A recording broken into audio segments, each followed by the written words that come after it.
A lot of veterans walk into a C&P exam thinking it's a doctor's appointment. They sit down, they wait for questions, they assume the examiner is there to help them, diagnose them, or treat them. But that examiner is not your doctor, not in that room, not during that appointment. And if you treat the exam like a normal medical visit, you can walk out without giving the VA the evidence it actually needs to rate your claim. This is episode 1 of a new series called the C&P Exam Battlefield, SOP. And in this video, I'm going to show you exactly what the examiner is really doing in that room, why their job is not what most veterans think it is, and how to treat the appointment like what it actually is. A mission briefing. Here's what we're going to cover. First, what the examiner's actual job is, and why understanding that changes how you should prepare. Second, the 3-phase briefing structure you can use to organize what you say during the exam. And third, the one line you need to remember before you walk into that room. I'm a retired Marine. I've been helping veterans understand the VA claims process through this channel. Veteran claims made easy. And one of the biggest traps I see veterans fall into is treating the C&P exam like a conversation with their primary care doctor. It's not, it's evidence collection. And once you understand that, everything about how you prepare and how you show up starts to make sense. Let's start with what the examiner is not doing. The examiner is not treating you. They are not managing your care. They are not your advocate. They are not deciding whether your claim gets approved or denied. The VA rater makes that decision based on the full body of evidence in your claim file. Here's what the examiner is doing. The VA sent them a set of medical questions. Those questions are usually tied to something called a Disability Benefits Questionnaire, or DBQ. The examiner's job is to observe you, ask you questions, perform any required tests or measurements, document what they see and hear, complete the exam VA requested, and send the report back to the VA. That's the role. They may be a VA staff examiner. They may be a contracted provider working through companies such as VES, QTC, OptumServe, Loyal Source, or another VA contractor. Either way, their role in that appointment is specific. They are there to gather evidence, not to treat, not to cure, not to manage, not to decide, to document. Now, here's why that matters. If you walk in thinking the examiner is your doctor, you might wait for them to ask the right questions. You might assume they already know your history. You might downplay your symptoms because you don't want to sound like you're complaining to a doctor. But the examiner does not have your full medical file memorized. They may have access to parts of your record. They may have a summary. They may have a few notes. But they are working from the questions the VA sent them, and they are filling out a form. If you don't explain your condition clearly, they can't document what they didn't hear or observe. And if it does not get documented clearly, it may not make it into the DBQ in a way the rater can use. And the DBQ is one of the key pieces of evidence the VA rater may use to decide your claim. That's the trap. So here's the shift you need to make. Stop thinking like a patient. Start thinking like a briefer. You are not there to be treated. You are there to give a clear, organized, honest account of your condition, your symptoms, your limitations, and how those limitations affect your daily life. Think of it like this. If you were giving a mission briefing, you wouldn't ramble. You wouldn't leave out critical details. You wouldn't assume the person across from you already knows the full picture. You would organize your information. You would be clear. You would be direct. You would cover the key points in a logical order. That's exactly how you should approach a C&P exam.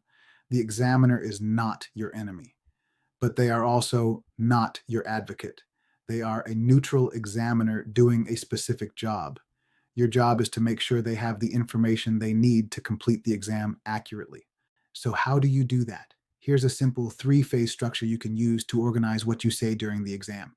I call it timeline, symptom profile, proof. Let's break it down. Phase 1, timeline. Start with the basics. What condition is being examined today? When did it start? How do you believe it connects to your military service? You don't need to give a long story. You don't need to explain every detail of your service history. Just give the examiner a clear starting point. Example, I'm here for my lower back claim. The pain started in 2003 during a deployment to Iraq. I was part of a convoy that hit an IED. I've had chronic lower back pain ever since.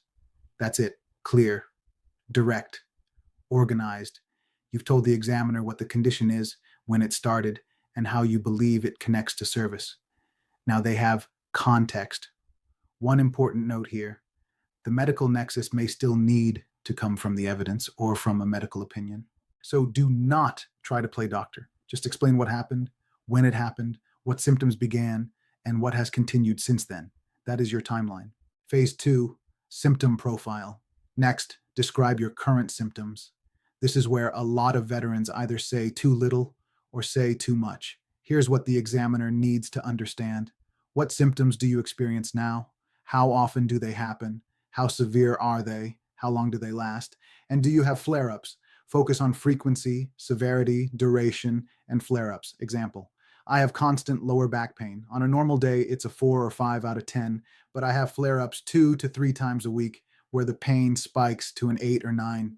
Those flare-ups usually last 1 to 2 days.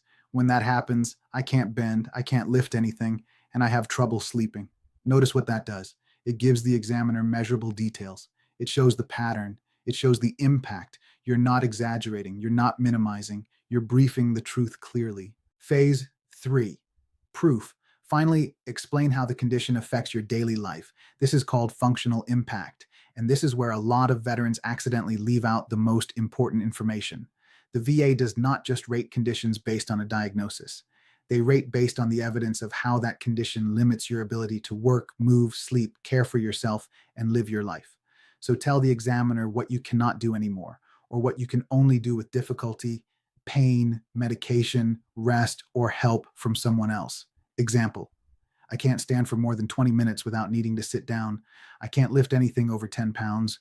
I used to work in construction, but I had to leave that job because I couldn't keep up. I can't play with my grandkids the way I used to, and I wake up multiple times a night because of the pain. That's functional impact. That's what the VA rater needs to see clearly in the record. And if you don't explain it, the examiner may not write it down. But proof is not only what you say in the room, proof also includes the evidence that supports what you are saying.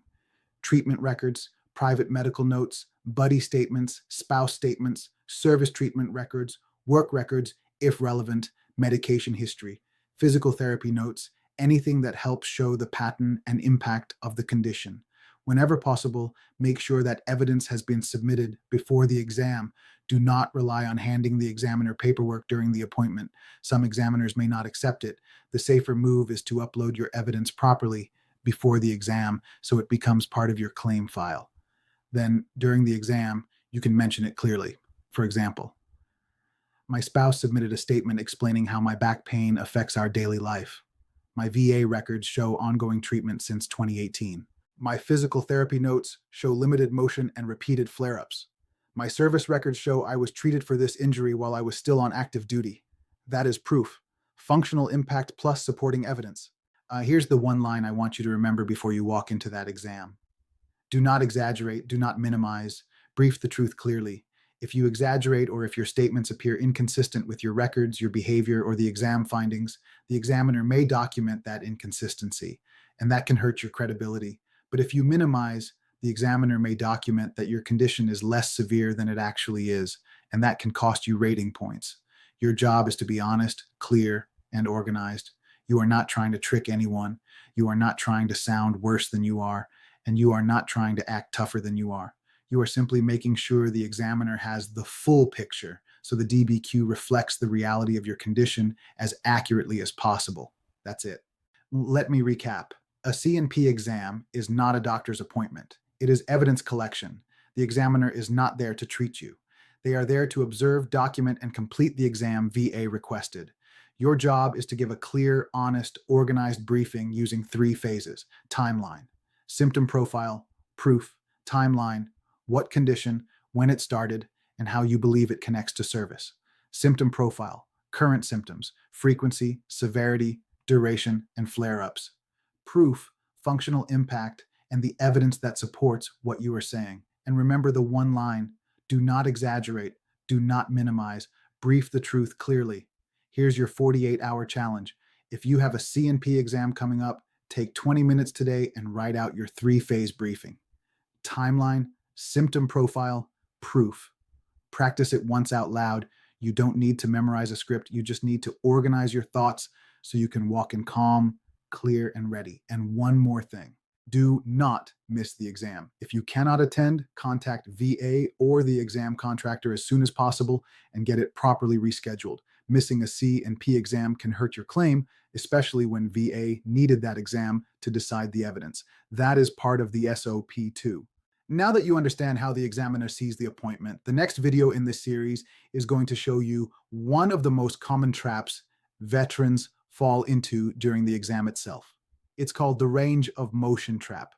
And it's about why one good day, one bad measurement, one misunderstood movement test, or one moment of pushing through pain can quietly affect what gets written in your exam report and possibly impact your VA rating. If you're dealing with a knee claim, a back claim, a shoulder claim, a hip claim, an ankle claim, a neck claim, or any joint related condition, you need to watch that video next. Because when the examiner pulls out the goniometer and starts measuring movement, you need to understand what is actually happening.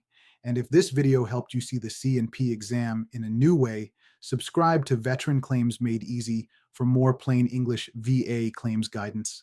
My goal is never to mislead, only to empower you with accurate, honest, and actionable information. Semper Fidelis and God bless.